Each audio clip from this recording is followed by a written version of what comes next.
Kill it!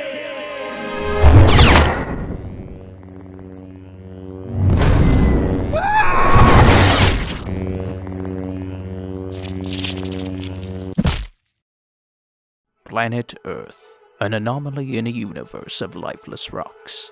As far as we know, it is the only world that hosts intelligent life. Upon this rock there are countless creatures that live, breathe, and die each day. Let's send them to space. Remember, Patreon. Shout out to Scott Replinger for pledging to the Karax tier. Get early access, work-in-progress updates, and exclusive content. Or just help me get to 1,000 subs so I can maybe monetize my videos. Thanks to everyone who subbed since the last video, and everyone who stuck around since I started. Also, check out That Guy Comrade. Apparently he wants to be my rival. He also does Starcraft challenges and co-op. Anywho, the rules are simple. Only use units with animal names in them. The name must be of a species, not an individual animal. Probes are allowed. If a hero is a unit type that has an animal name in it, they're good. For added challenge, no static defense. Only use passive Spear of Adun abilities. I'll skip the Ire missions because there's no animal units that I can use. The run will be done on brutal difficulty.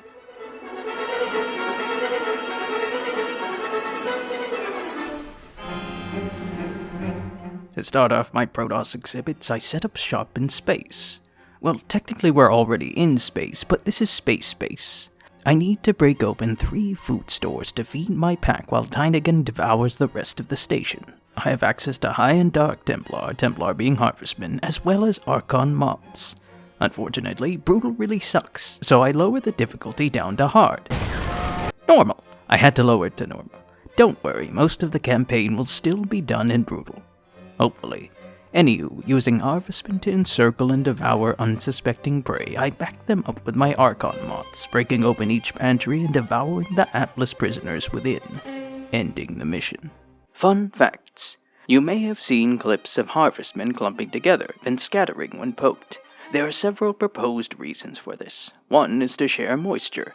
Harvestmen are prone to drying out, so during drier months they clump together to share water. Another cause could be safety. Since Daddy Longlegs neither use venom nor spin silk, they band together to ward off threats. Since they secrete odors as a defense mechanism, grouping up may allow them to amplify the smell. And finally, they might be resting. Harvestmen are nocturnal, so seeing these clumps during the day would be like sleeping on a bunk bed with 20 other people.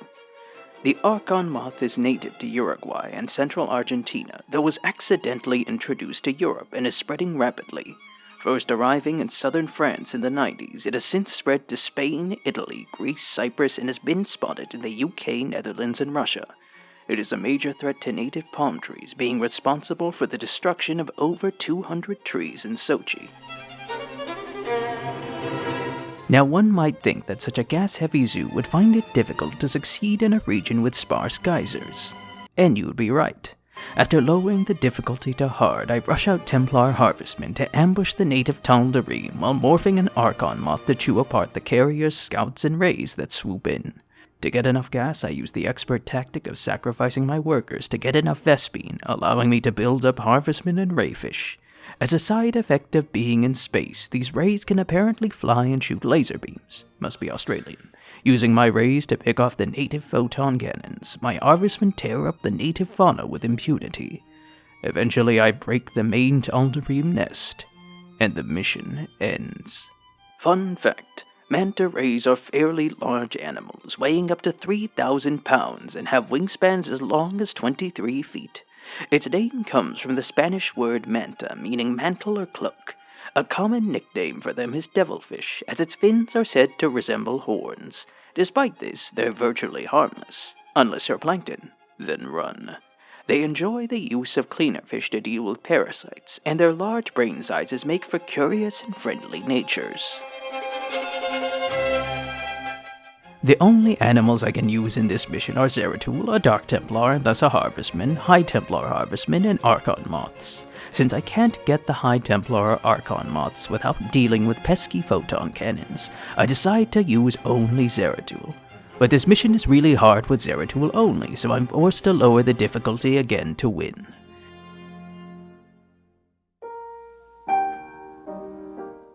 Next, I set up shop on a distant shadowed world.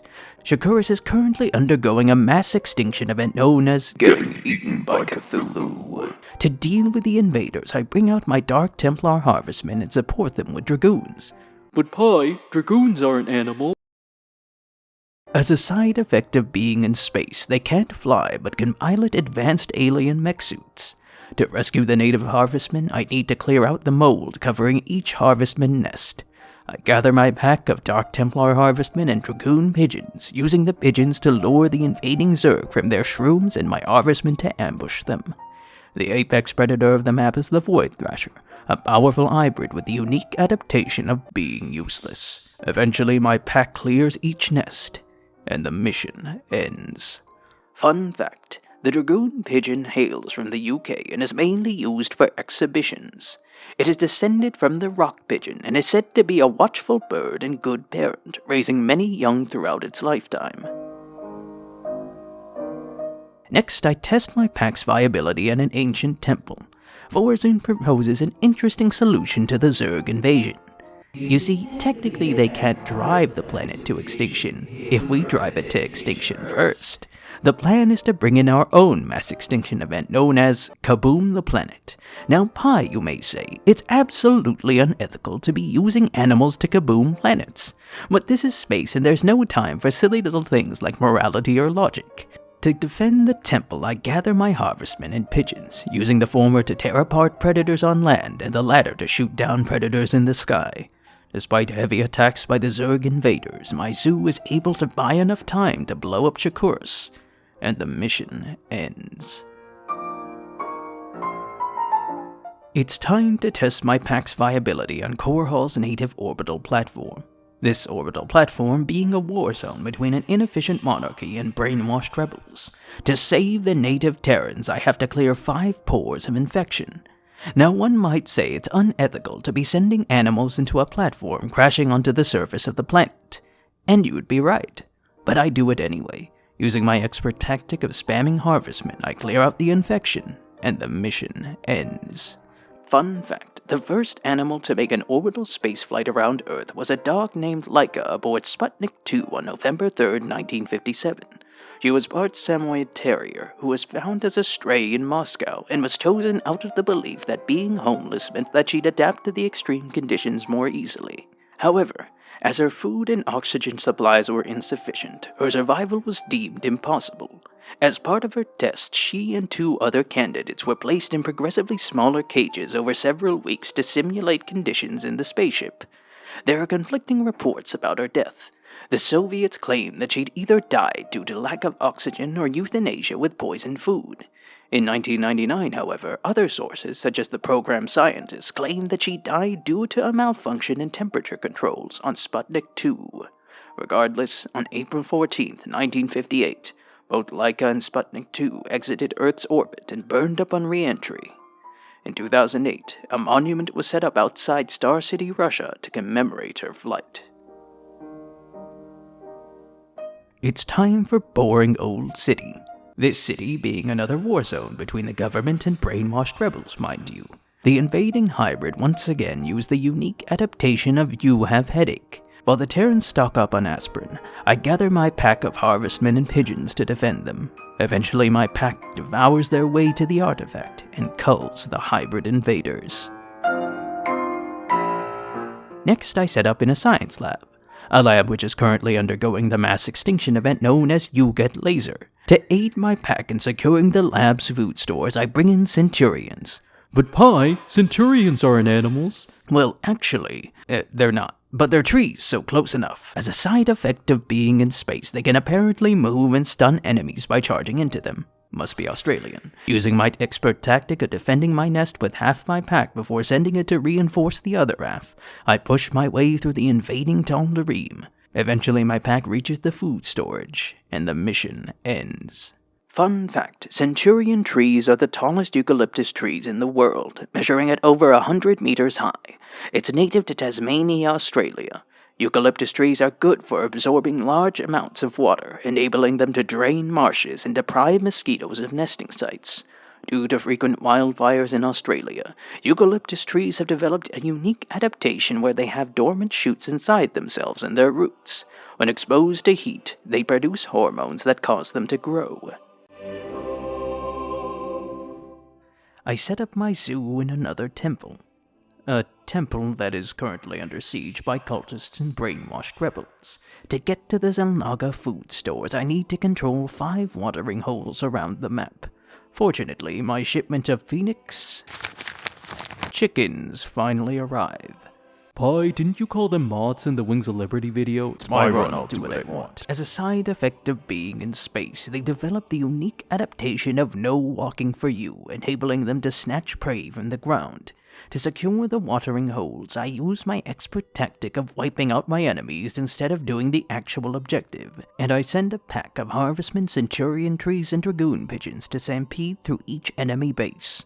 To hold off the Tal'Darim counterattacks, I use my phoenix chickens to buy enough time for my main pack to return. Eventually, I clear the map and seize each watering hole, ending the mission. Fun fact, the phoenix moth is native to the British Isles and feeds mainly on the leaves of black and red currant. Consequently, it frequently gathers in gardens and other cultivated grounds. The phoenix chicken was created from imported Japanese chickens, which Europeans bred to maintain long tails. The idea was to outcross or breed with a different species the chickens to ensure the survival of the long-tailed trait. Thus, the name Phoenix is derived from the idea of the offspring rising from the ashes of their parents. This mission isn't really doable with animals only, though I suppose Artanis is a Templar and thus a harvestman, and Dynagan is Primal Zerg and thus a dinosaur. The temple then undergoes a mass extinction event known as Eating Your Soul. I need to attack 4 beaver dams around the map to stop this. But Pi, how does destroying a dam stop a river from flowing?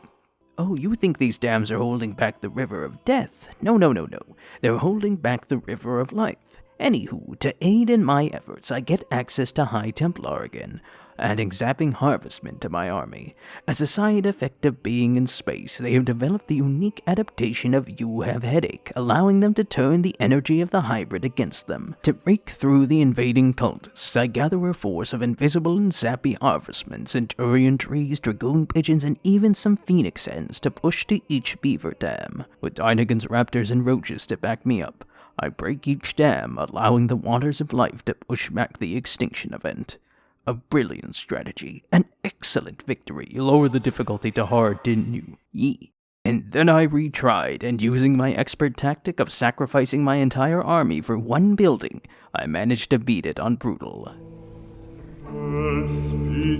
Next, I set up my zoo on Slain. Now, Pi, you may say, it's completely unethical to be sending animals to a planet of cultists and drugs. But it's my run and I'll do what I want. The planet itself is inhabited by a series of void entities, powerful creatures with the unique adaptation of eating your soul. To hold off the initial attacks, I gather my harvestmen and add rayfish to my pack. But these aren't the only additions. My shipment of dark archon moths finally arrives. As a side effect of being in space, these moths have developed the unique adaptation of Eat Your Friends. This enables me to mind control several carrier pigeons to join my team. With my expert tactic of spamming broken units, I destroy the alpha ascendant of each pack in the area, causing a total ecosystem collapse, and ending the mission. Fun fact, stingrays use their flat bodies to hide from predators on the sea floor. Some threats include sharks, seals, sea lions, and people. A major cause of stings is when people accidentally step on them while walking along the sea floor. To be fair, if someone used you as a stepping stone, you'd probably want to jab them with your stinger too. I test my pack's viability in a gladiator arena. Now, Pi, you may say, it's completely unethical to be making animals fight for entertainment, but the Romans made it look cool. Anywho, I gather my pack of Templar harvestmen and rays to protect my champion, while also bringing out my dark archon moths to seize control of enemy rays and carrier pigeons. After amassing a large enough flock, I stampede through the remaining Tal'Darim, and Alarak feeds Malash to the planet, ending the mission. Fun fact, some of the animals used in gladiator games include lions, rhinos, crocodiles, hippos, tigers, leopards, and bears, which were brought from places in and beyond the Roman Empire. Zebras and ostriches were also used to pull chariots. Not every animal death was received well. When Pompey tried to slaughter a number of elephants, the audience was said to feel only compassion and fellowship with said creatures. Giraffes had also been brought in, but their docile nature meant that their deaths were also frowned upon. Sources vary on how many animals died, but historian Cassius Dio claims that as many as 9,000 animals died in a 100-day period.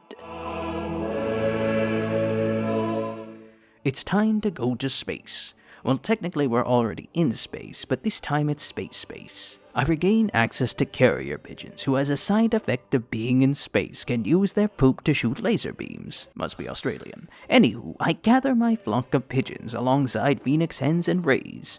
My hens lift up ground targets, rays laser down priority targets, and carrier pigeons rain stinky justice upon the native humans. Eventually I drive the Terrans to extinction, and the mission ends. Fun fact, during World War I, carrier pigeons frequently risked their lives to deliver messages. They were deployed from tanks, minesweepers, and seaplanes for intel and rescue. It was to the point that German marksmen started shooting the birds down. In total, over 1 million British carrier pigeons have died in military service. And it's back to boring old forest again. Well, a forest undergoing the mass extinction event known as getting eaten by bug, mind you. I won't use colossi because they're called colossi, not colossal. Sorry, squid fans. Anywho, I need to escort the megalith, an endangered species of purifier, to 5 watering holes around the map. To deal with the invasive Zerg, I gather my pack of Templar harvestmen and dragoon pigeons, cutting a path to each watering hole, ending the mission. Fun fact, the colossal squid lives in the waters around Antarctica, is the largest invertebrate on Earth, and has the largest eyes on Earth. Knowledge on the species is limited to deep-sea fisheries, as well as the remains found in their main predators, the sperm whale.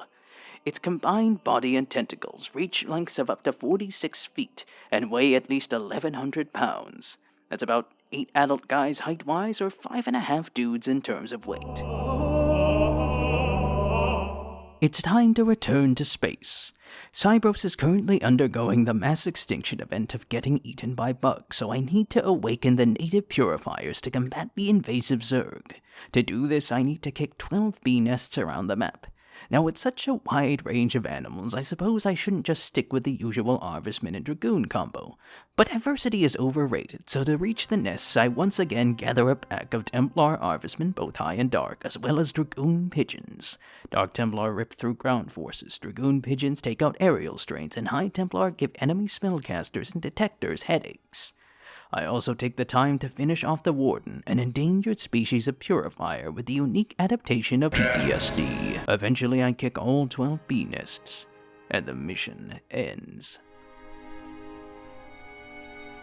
I can't beat this mission with just animal units alone. Vorzun, Artanis, and Karax are all Templars, so all Harvestmen. The original Phoenix was once a Dragoon, so I guess Robot Phoenix can be a pigeon as well. I suppose Alarak could be counted as a Templar of sorts, and thus another Harvestman. Unfortunately, the amount of enemies in the second and third areas force me to use non-animals for the job, so I have to play normally for those sections. It's time to test my pack's viability in a boring old jungle. This jungle is currently being terraformed by dark matter to resurrect a dead god, mind you. While I initially stick with harvestmen and pigeons, I soon transition into a flock of rays and carrier pigeons, splitting them up to push on one side of the map at a time. Despite heavy losses, my flock eventually drives the Void Shard population to extinction, and the mission. All vessels, ready your weapons, now! Do not provoke me to violence. Drop your weapon, you have 15 seconds to comply. No, it's so different on this side. Pity, your mind has been fried already. Do not tempt us. Second star on the right, straight on till morning. There is no greater void than the one between your ears. This is not an idle threat.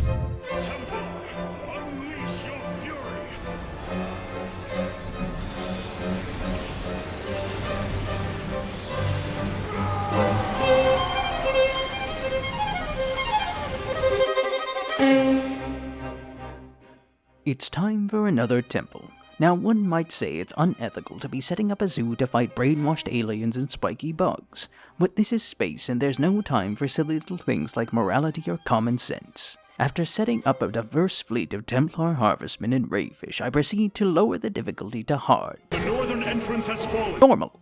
I lowered it to normal. Weirdly enough, even on Brutal, I found Alarak had a higher life expectancy than Karax, which is a rare feat without shield batteries. Anywho, using my expert tactic of using Matrix Overload to give my animals steroids, I zoom around the map to feast on my brainwashed comrades, ending the mission. Fun fact, speaking of drugs, animals love getting high too. In October 2007, 6 elephants broke into the beer supply of an Indian village, uprooted a telephone pole, and died of electrocution. Horses love loco weed, a type of legume, which is their version of nicotine. Mountain goats will suck lichen, which serves as a narcotic for them. And of course, reindeer love shrooms. Time for a science lesson. The body cannot metabolize psychedelic mushrooms, and thus our bodies dispose the psychoactive components through our urine. Now, many psychedelic shrooms aren't safe for people to eat, but are perfectly fine for reindeer. What happened was that human shamans noticed reindeer getting high from shrooms, and knowing that psychoactive piss can still get you high too, they started collecting reindeer piss for their drugs. But since the psychoactive stuff stayed in our urine, reindeer started getting high off human piss as well. Oh, what have my videos turned into? I set up my zoo in the void. Now, some might say it's unethical to be sending animals into an eldritch dimension of darkness, but this is space and there's no time for silly little things like treating zoo animals humanely. Since the epilogue missions don't give me an option to choose my upgrades or animals, I manipulate the powers of space-time, giving me access to orbital assimilators and Phoenix. But Pi, Robo-Phoenix isn't an animal. Ah, but Robo-Phoenix is based off of regular Phoenix, who himself was once a dragoon, and thus a dragoon pigeon. So he's perfectly allowed, from a certain point of view. Pi, you only allowed passive Spear of Aduna. It's my run, I'll do what I want. Anywho, by airdropping Pigeon Phoenix onto the native Void Thrashers, he easily chews them up and saves Raynor, which is wholesome, and Kerrigan, which is ironic. In the meantime, I build up a pack of Dark Templar Harvestmen and Rayfish, blasting my way to a disconnect. It seems all my space-time shenanigans in previous runs have finally caught up to me as I disconnect not once, but twice while doing this mission. Since this is the race-swapped epilogue, which is a custom campaign and not the main campaign, I can't actually save, and thus have to reload each time I lose connection. I can't even rewind the replay, so rather than waste more time, I just assume I finished it. You can see I practically cleared the map in this screenshot anyways. I go back to the base campaign since the universe clearly wants me to stop tampering with the fabric of reality. I have to use Dynagan to kill the native Void Thrashers and other heavy units, though I guess she's turning into a squid now, so it's still kinda okay for this challenge. Anywho, after building up my pack of Diamondbacks and Vultures, I proceed to lose and lower the difficulty to hard. To defend my nests, I use my expert tactic of spamming Shrike nests and spiders, maintaining one pack to protect my nests in the north and another to defend Artanis. Zagar's base is generally alright with holding off the enemy, though Artanis has somehow developed the unique adaptation of being useless, so I spend more time babysitting him more than anything. Eventually, the native Void Shades stampede through our defenses, but time runs out, and the mission ends. Now, some would say it's unethical to be using animals to fight an eldritch abomination. But this is space and there's no time for silly little things like reality or logic. The apex predator of the map, Space Squid McGee, has developed the unique adaptation of eating rock. Thus I and my allies have a limited amount of time before we're overrun by the native Void Shades. To finish off the evil Space Squid, I have to drive the native Void Crystal population to extinction. To achieve this, I gather a force of carrion swarm hosts. Forces are under attack. You know, brood lords have the word brood in them, so... Dynagan is a squid now, I'm using her. As a mollusk, she's developed the unique adaptation of extinction, which is a pretty accurate description of my initial strategy. Rather than simply go after the void crystals, I start out by wiping out my enemies to clear a path on the map. Afterwards, Squidigan and my broods hunt down the void crystals, devouring each of them. While my allies and my own base are nearly driven to extinction ourselves, Squidigan and my broods finish off the last void crystal, and the mission ends. Fun fact, if a person looks like they're brooding, they might just be a chicken. Broody chickens are chickens who want their eggs to hatch. To achieve this, they stop laying additional eggs and incubate the eggs they do have, as well as squawking at anyone who approaches. Of course, without a rooster, the eggs won't actually do anything, but that won't stop her. It's to the point that she'll pluck out her own chest feathers just to share her body heat with the incubated eggs. But if the eggs are fertile, they'll hatch after 3 weeks and the hen will be back to normal. If they don't, well, let's just say the best treatment is preventative. It's best to remove the hen from the nesting box, wear gloves, block off her nesting box, and place her with other hens when they roost at night to discourage this behavior. Your newfound strength gives you no advantage here. I have fought and killed Zelnaga before.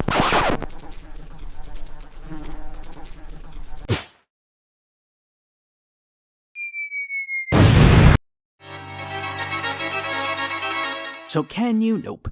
The need for probes aside, 4 of the Ire missions cannot be done with only animal units. But how many can be done in total? Well, math was never my strong suit, but in total, 14 out of 25 missions can be done using animal units for combat. If we include missions where I had to lower the difficulty, this increases to 18 out of 25. If we include missions where I used heroes that could kind of be considered animals, then this increases to 21 out of 25, 84%. The Protoss Animal Arsenal, and by arsenal I mean mostly Dark Templar and Void Race, is pretty good.